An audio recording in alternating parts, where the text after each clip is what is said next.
Hoje eu quero falar sobre o mito da masculinidade tóxica e explicar o porquê essa ideia é um mito. Tá? A gente vai deixar bem claro que isso aqui é uma imposição social e não tem nada a ver com o que a gente falou sobre masculinidade, vocês vão entender. É uma pressão social que tem uma tendência de tentar empurrar o homem para um certo tipo de estereótipo. Né? Nesse caso, eles têm uma tendência de empurrar o homem para ser aquelas duas masculinidades que nem eu expliquei na aula sobre masculinidade, que é a masculinidade passiva e submissa, ou para a masculinidade afeminada e emotiva. Em especial, eles têm uma tendência de colocar pressão nos homens para ir para aquela masculinidade mais afeminada. Eles querem acabar com a masculinidade equilibrada, com a masculinidade dominante e agressiva, basicamente, obrigando os homens a irem lá para aquelas masculinidades que geralmente não vão estar mais tão de acordo com a identidade masculina deles. Então, usar o termo masculinidade tóxica pode ser considerado incorreto ou inadequado por várias razões. E muitas pessoas argumentam que ela não se sustenta, logicamente. É comum que os defensores da masculinidade tóxica, percebendo ou não, promovam uma masculinidade afeminada, passiva e submissa, e não apenas atacando certos comportamentos prejudiciais como eles ficam alegando. É muito importante vocês entenderem que vocês estão numa guerra ideológica, e essa guerra ideológica ela tem essa tendência de dizer uma coisa e fazer outra. Tá? Então eles dizem uma coisa que eles acham que é certo, porque assim a sociedade coloca menos pressão, assim se você atacar eles, por exemplo, eles simplesmente podem se defender facilmente, mas na prática eles ficam tentando impor algum tipo de masculinidade sobre os homens. Então nada mais é do que uma pressão cultural, uma pressão da sociedade, como eu falei para vocês. Aqui estão alguns pontos que a gente tem que considerar, porque a gente tem que ser mais inteligente e mais racional do que essas pessoas para a gente saber qual é a melhor forma de contra-atacar esse tipo de ataque que está sendo feito em nossa sociedade. Aqui estão os pontos, né? Generalizações injustas. O termo masculinidade tóxica sugere que todos os aspectos da masculinidade são inerentemente prejudiciais ou negativos, o que é uma generalização injusta, né? Porque eles colocam todos os homens no mesmo barco, e aí eles podem dizer coisas prejudiciais, como a gente não precisa dos homens na sociedade, ou o homem não presta, esse tipo de coisa. Estigmatização da identidade masculina. Rotular toda a masculinidade como tóxica pode levar à estigmatização e marginalização dos homens, sugerindo que sua identidade de gênero é intrinsecamente prejudicial. Intrinsecamente significa que a sua biologia como homem, aquilo que faz você ser hétero, ser homem, ser masculino, isso é prejudicial. Eles não estão dizendo que a sua identidade masculina é prejudicial. Eles estão dizendo que o fato de você ter nascido biologicamente homem é prejudicial. Isso pode ter efeitos adversos na autoestima e bem-estar emocional dos homens, bem como na percepção pública da masculinidade de forma geral, em vez de promover a conscientização sobre comportamentos prejudiciais. E é muito importante você entender, comportamento prejudicial todo gênero tem. Homem tem, mulher tem, homossexual tem, gay tem, lésbica tem, não importa. Todo ser humano tem comportamentos prejudiciais. Porém, quando você entra na ideia de masculinidade tóxica, somente o homem passa a ter esses comportamentos prejudiciais. E isso faz com que o homem seja tóxico. E não apenas isso, né? Você promove a feminilidade como se não existisse nada de negativo na feminilidade. Falta de precisão. A expressão masculinidade tóxica é ampla e vaga, o que pode dificultar a identificação e o enfrentamento de comportamentos específicos que são prejudiciais. Porém, se são comportamentos prejudiciais, a gente não precisa do termo masculinidade tóxica. Mas alguém está utilizando isso e tem uma agenda por trás. Contribui para divisões de gênero. Olha isso. O uso do termo masculinidade tóxica está sugerindo que os problemas sociais estão enraizados na identidade masculina em si, em vez de nos padrões sociais e culturais que promovem comportamentos prejudiciais por todos os gêneros. Inversão de papéis e ataques à programação humana. O uso inadequado ou mal compreendido desse termo pode levar alguns homens a interpretarem erroneamente que ser masculino é inerentemente prejudicial ou negativo. Isso pode resultar em uma rejeição da própria identidade de gênero, masculina e uma tentativa de adotar características ou comportamentos associados ao gênero feminino por causa da pressão social. Então esses homens eles vão ser atacados, prejudicados, sofrer pressão social, entre várias outras coisas, para satisfazer aqueles indivíduos que estão colocando a agenda deles na sociedade. Construção social versus biologia. Embora seja verdade que a identidade de gênero é influenciada por fatores sociais e culturais, também é importante reconhecer que existem aspectos biológicos e genéticos que contribuem para a determinação. Determinação. Essa palavra aqui é muito importante. Quando a gente fala de questões sociais e culturais, a gente não fala sobre determinação. A gente só fala sobre determinação quando é biológico e genético. Porque é algo que está intrínseco a você, que é algo que determina como você vai ser. E isso vai determinar a sua identidade de gênero, e isso vai influenciar na forma como você escolhe a sua masculinidade. Porém, as pessoas que usam o termo masculinidade tóxica, elas se referem a ideias sociais e culturais que seria prejudicial, e elas negam ou rejeitam a própria biologia e a própria genética, porque se elas levarem em consideração a genética e a biologia, elas estão ferradas, porque aí o que elas estão fazendo não vai se sustentar mais. Porém, como eu falei, é um conjunto. O homem, ele é biológico, ele é social e cultural também. Então não tem como negar esses pontos.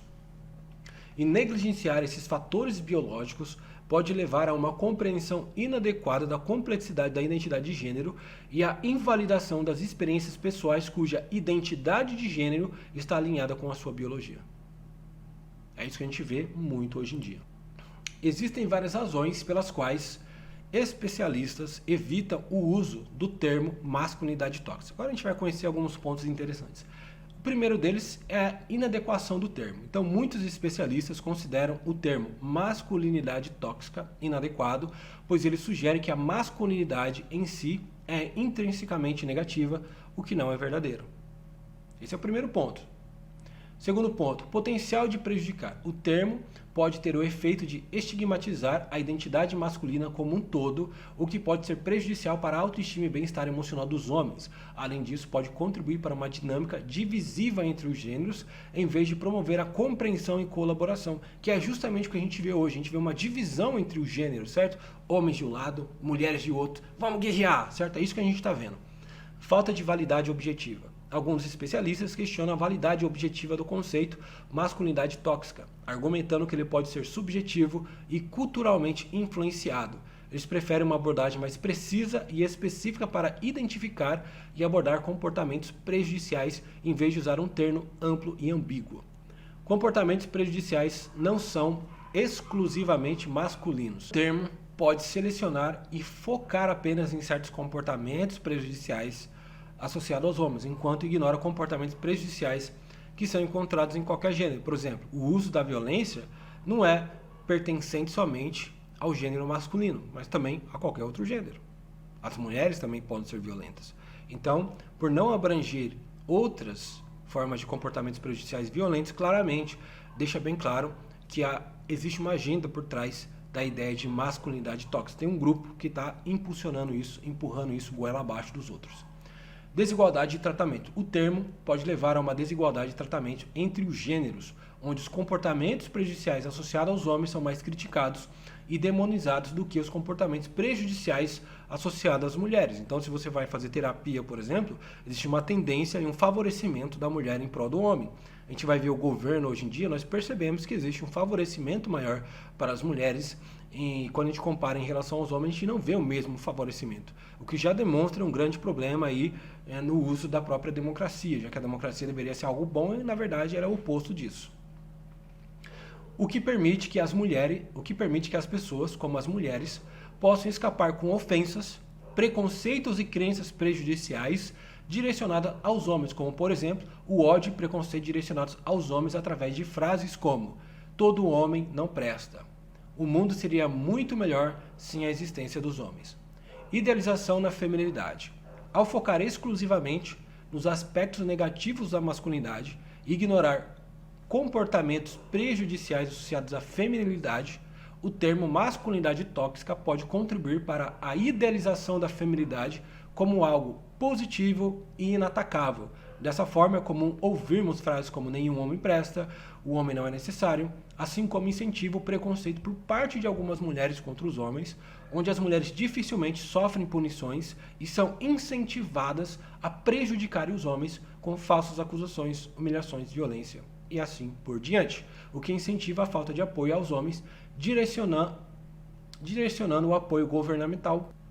Praticamente todo esse apoio vai para o sexo feminino, o que cria o sentimento de que os homens não são valiosos e que não importam tanto que não importam tanto quanto as mulheres, beleza? E tem outros, né? A polarização de gênero, a idealização da feminilidade e a demonização da masculinidade podem polarizar ainda mais as percepções de gênero, criando uma dicotomia rígida entre o bem e o mal, onde as mulheres são vistas como virtuosas e os homens como intrinsecamente problemáticos. Essa polarização pode dificultar a comunicação e a compreensão entre os gêneros, perpetuando conflitos e desigualdade de gênero. Cria-se na sociedade uma guerra e ódio entre homens e mulheres. Isso daqui é tudo programados, aqui tudo faz parte de uma agenda, tá bom? Se você acha que as mulheres são inimigas ou que os homens são inimigos, você está muito por fora do que está acontecendo. Você não faz ideia do tamanho do buraco que esse problema faz parte. Bem, isso pode levar a várias consequências prejudiciais, como falsas acusações e humilhações, violência e agressão, falta de apoio governamental, sentimento de desvalorização e a perpetuação de estereótipos prejudiciais, e a desigualdade de gênero pode contribuir para tensões e conflitos entre homens e mulheres na sociedade, que é justamente o que a gente mais tem visto, certo? Outros problemas que isso também pode gerar: conflitos interpessoais, conflitos institucionais, divisões sociais, polarização cultural, entre outras coisas. E a divisão e separação entre homens e mulheres, como eu falei, é uma agenda. Pode ser vista ou entendida como algo positivo por diferentes grupos, partidos políticos, elites, dependendo de seus interesses e agendas específicas, tais como grupos feministas. Alguns grupos feministas, aqueles que colocam radicais, mas a verdade é que hoje o feminismo inteiro faz isso. Podem ver a divisão e a separação entre homens e mulheres como uma forma de empoderar as mulheres e desafiar as estruturas de poder para favorecer o movimento feminino, para favorecer o que elas querem. Partidos políticos de esquerda. Alguns partidos políticos de esquerda podem promover a divisão entre homens e mulheres como parte de sua agenda. Eles podem defender papéis de gêneros que promovam uma separação e assim vai ajudar eles a atingir mais os objetivos dele, o que enfraquece, a oposição no caso. E também temos partidos políticos de direita. Alguns partidos políticos de direita podem promover também a divisão entre homens e mulheres como parte de sua agenda nacionalista ou tradicionalista, para manter um certo tipo de comportamento, um certo tipo de tradição, que isso naturalmente vai ser prejudicial, já que está fora de equilíbrio. Então, tanto a esquerda quanto a direita causam problemas na sociedade.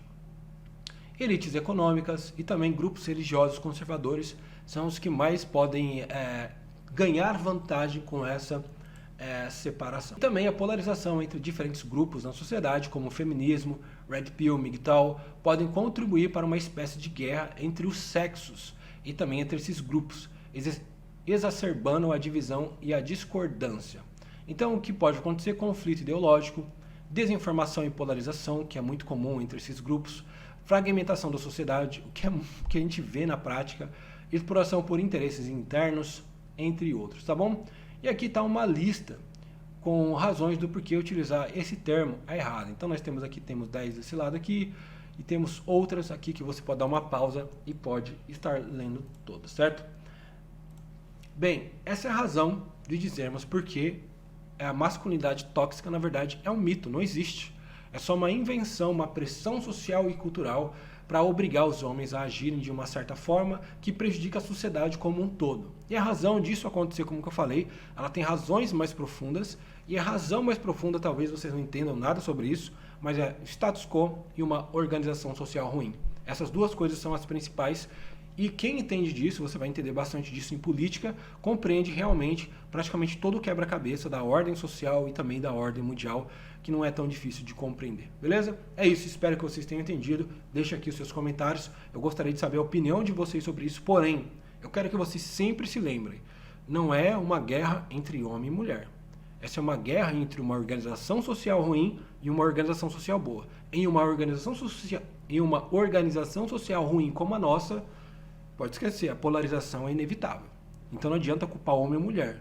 Nós temos um problema muito maior de organização, que um dos sintomas desse problema é a polarização entre homens e mulheres.